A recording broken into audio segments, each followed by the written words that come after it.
যারা মনে করেন মেয়েদের জায়গা শুধু রান্নাঘরে এবং মেয়েদের কাজ শুধু ছেলেপুলে মানুষ করা, তাদের সকলকে ভুল প্রমাণ করে দিয়ে আমাদের এই ছোট্ট বোনটি বিএসএফে সিলেক্টেড হয়েছে, যা আমাদের এলাকাবাসীদের জন্য খুবই আনন্দের এবং গর্বের একটি বিষয়। চাকরি করতে পারবে কিনা আমরা চাইবো না, আমাদের ভাই বাবাকে কখনো অভাব হতে দেবো না, যে মেয়ে হয়েছে তো কি হয়েছে, আমরাও পারি।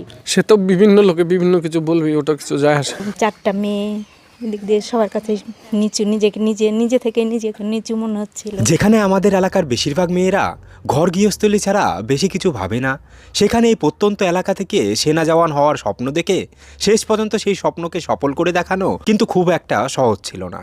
আশা করছি আমাদের এই বোনের সফলতার কাহিনী আরও 10টি মেয়েকে সফলতার পথে অনুপ্রাণিত করবে। আমরা চাইবো না, আমাদের ভাই নেই। ভাই নেই? হ্যাঁ। তো ভাই নেই, তো এই বিষয়টা কি কখনো সমস্যা তৈরি হয়েছে? হ্যাঁ, খারাপ লাগা তৈরি হয়েছে। হয়তো মা বাবারও কখনো মনে হয়েছে যে চাকরি করতে পারবে কিনা, তাই আমি এটা মা বাবাকে কখনো অভাব হতে দেবো না, যে মেয়ে হয়েছে তো কি হয়েছে, আমরাও পারি। মেয়েদের ক্ষেত্রে এই লাইনে আসতে দেখা যায় না। না না না, দেখা যায় না। আমি বলি আমাদের ব্লকে হয়তো তুমিই প্রথম হতে পারে সিলেক্টেড হলে। হ্যাঁ। তো এই বিষয়টা ট্যাকেল করা কিরকম পরিস্থিতিটা ছিল? কেন আমি বলছি, যখন কেউ প্রথম কোনো কিছুতে শুরু করে তো শুরুটা খুব কঠিন হয়। হ্যাঁ, কেননা লোকে বিভিন্ন রকম বলছে। যেমন আমি উদাহরণ হিসেবে বলতে পারি যে রানিং এর ব্যাপারটা, দৌড়াতে যাচ্ছে সকালবেলা, এই মেয়ে হয়ে দৌড়াচ্ছে কেন, এরকম অনেকে কথা শোনাতো। হ্যাঁ, এই বিষয়েও আমার অনেক অসুবিধা হয়েছে। আমি 2023 সাল থেকে রামকৃষ্ণপুর নবীন সমিতির ক্লাবে দৌড়াতে যেতাম। আমি তখন একা মেয়ে যাচ্ছি, কে কি ভাববে, এটা যে যার জন্য আমি অন্ধকার থাকতে যেতাম, অন্ধকার থাকতে চলে আসতাম। 2023 সালে আর্মির রানিংয়ে পাশ করেছিলাম, কিন্তু ওই তো মেরিটে গিয়ে আটকে গিয়েছিল। 24 সালে ওই একই ব্যাপার হলো।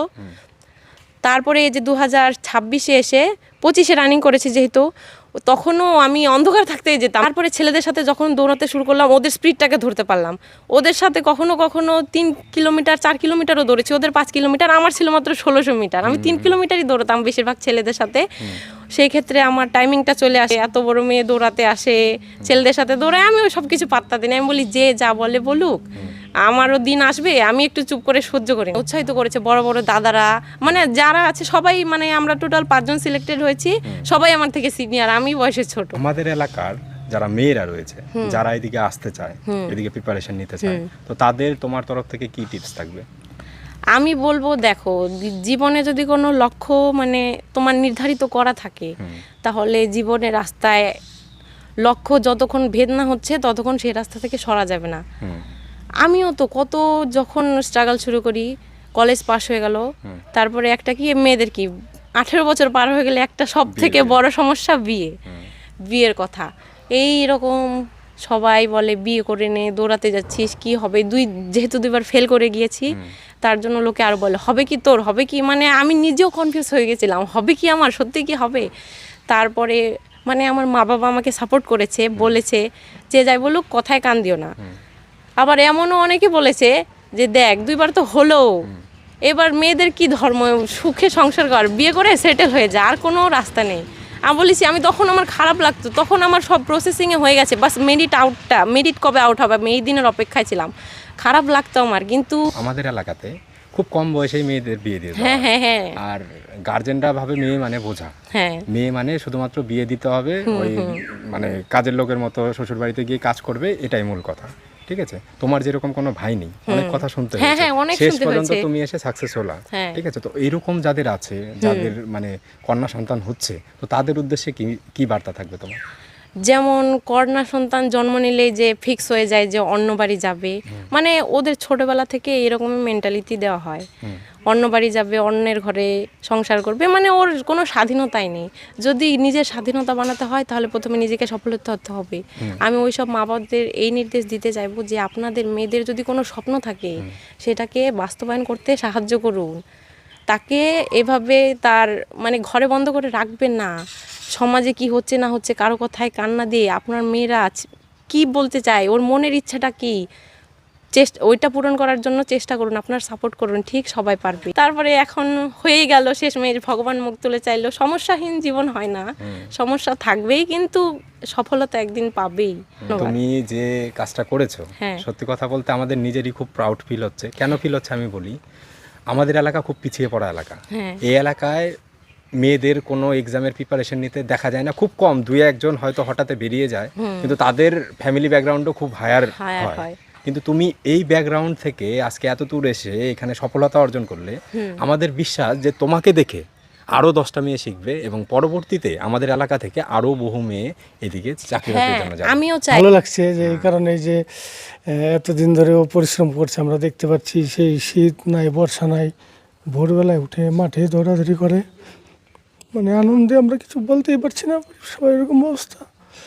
তো আমাদের খুব ভালো লাগছে, মানে সবাই অবহেলা করেছে যে এরা কী করবে, পড়াশোনা করতে পারে না, কোনো চাকরি বাকরি পাবে না। আমাদের পাড়াতে তো এমনি জানেন সবাই যে সবাই কীরকম করে যে হ্যাঁ কী করবে এরা, দেখবো এর বাড়ির ছেলে মেয়েদের পড়াশোনা করাচ্ছে, এরা দৌড়াচ্ছে, একা একা ছেড়ে দিচ্ছে, কলেজে যাচ্ছে, কি না কী করবে, অনেক অনেক কিছু শুনতে পাই আমরা, অনেক কিছু বলে।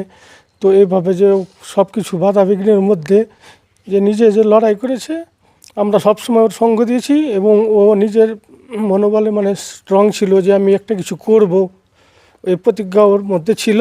এবং প্রথম থেকেই দেখতে পেয়েছি ধারাবাহিকভাবে, মানে পড়াশোনা সেরকম প্রিলিয়ান ছিল না, সেই জন্য ও পড়াশোনার পাশাপাশি খেলাধুলা দৌড়াদৌড়ি এদিকেও একটু মনোভাব ছিল, পাশাপাশি এনসিসিও করতো, মানে সব দিক দিয়ে মানে একবারে বিলিয়ন বলবো না, কিন্তু সব দিক দিয়ে সমানভাবে ও মোটামুটি এগিয়ে গেছে।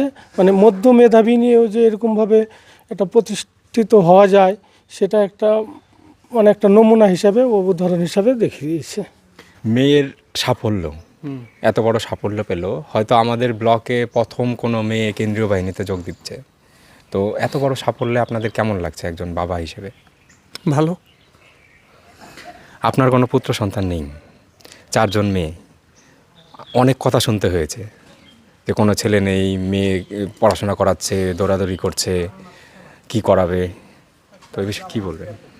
সে তো বিভিন্ন লোকে বিভিন্ন কিছু বলবি, ওটা কিছু যায় আসে না। আমি নিজে ওর সাফল্য থেকে এগিয়ে গেছিলাম, এটা কি। যারা বাবা রয়েছে মেয়েদেরকে অতটা গুরুত্ব দেয় না, পড়াশোনার দিকে এগিয়ে দিতে সহযোগিতা করে না, খুব কম বয়সেই বিয়ে দিয়ে দেয়, আমাদের এলাকাতে দেখা যায়। তো সেই সব বাবা মা বা গার্জেনদের উদ্দেশ্যে আপনার কি বার্তা থাকবে? আমি বলবো তারা খুবই ভুল করছে, ছেলে মেয়ে উভয় সমান, আর তাদের প্রত্যেককে গুরুত্ব দেওয়া কর্তব্য। বিশ্বাস করলে এরকম সফলতা আসবে। অবশ্যই। তো এখন কেমন লাগছে? এখন ভালো লাগছে। শেষ পর্যন্ত যে কাজ ছেলেরা করতে পারে না সেখানে এসে ও করে দেখালো। আমাদের টোটাল ব্লকের মধ্যে হয়তো ওই প্রথম যে মেয়ে হয়ে এরকম কেন্দ্রীয় বাহিনীতে যোগ দিচ্ছে। হ্যাঁ, কি বলবেন এই বিষয়ে? এই বিষয়ে ভালোই লাগছে। খুব নিজের থেকে সবাই ছোট মনে করতো, এখন একটু নিজেকে ভালোই মনে হয়। অনেক কথা শুনতে হ্যাঁ, হয়েছে। অনেক কথা শুনেছি। 4টা মেয়ে, এদিক দিয়ে সবার কাছে নিচু, নিজেকে নিজে থেকে নিজেকে নিচু মনে হচ্ছিল, এখন একটু ভালো লাগছে।